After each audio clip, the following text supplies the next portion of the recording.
this moment. The force is strong.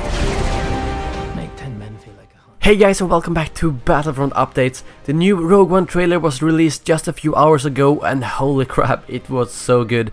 In my opinion, it was probably the best trailer so far, and the music played a big part of that, as the build up from the start was just absolutely amazing.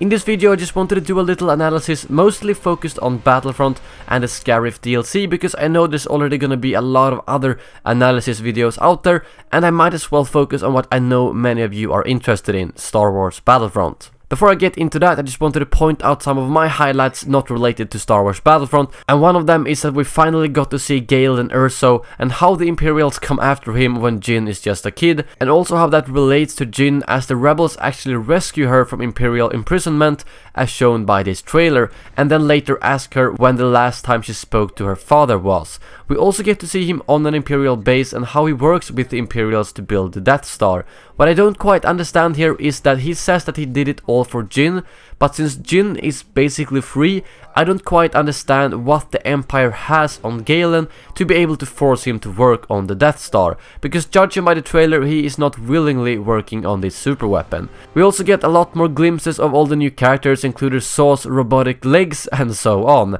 I also loved this scene with K2SO, Jyn and Cassian getting ready to infiltrate some sort of Imperial base. And of course we have Krennic and Vader. The way Krennic speaks to Vader is really intimidating, and then later in the trailer we get to see Vader being really pissed off, at least judging by the way he walks. You really need to get Vader worked up if he's gonna power walk like that, and I can't wait to see him in the movie. We will probably get to see Vader and Krennic side by side in Heroes vs Villains in Battlefront as well. So if we move on to the other Battlefront related stuff, what can we figure out from this trailer? Well, we do get quite a lot of glimpses of Scarif, so let's start off with some environmental shots from the trailer. This shot got me really pumped for the DLC, as it shows what looks like a big Imperial building on Scarif, surrounded by tropical islands, smaller buildings, water, and what looks like some sort of walkway. This almost reminds me of the Naval Strike Battlefield 4 DLC, and if they would implement something as cool as that in the Scarif DLC, that is going to turn out absolutely gorgeous. It might also be that all the water is kind of shallow, which we do see in the trailers when they run in it, so in the DLC the water might not be very deep, as I doubt they will develop a swim feature just for one DLC. These infantry shots from Scarif also look fantastic, and they show that although this is a very tree-heavy planet, it looks completely different from Endor, and the gameplay here will probably play out differently. Across the trailer we do get multiple shots showing off dense vegetation that is not present on Endor. Just imagine running around with a CA-87 in this environment, because people won't see you coming until it's too late. We do however also get to see the more open shots with just scattered palm trees that almost looks like a plantation, and these parts will probably cater to more long-range weapons. So my hope is that the maps will have very diverse environments, so that depending on where you are on the actual maps, different weapons might work better.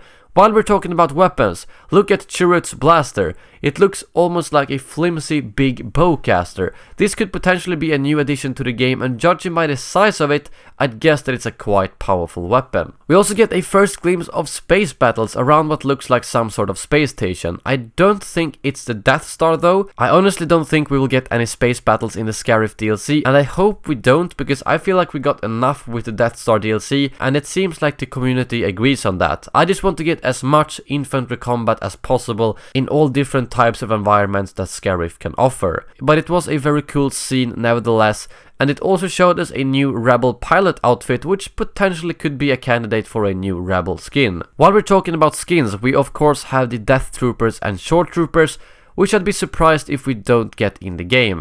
I also spotted these guys that might be a new Rebel skin. I'm not really sure what role they will have in the movie, but I could definitely see them fit as rebels.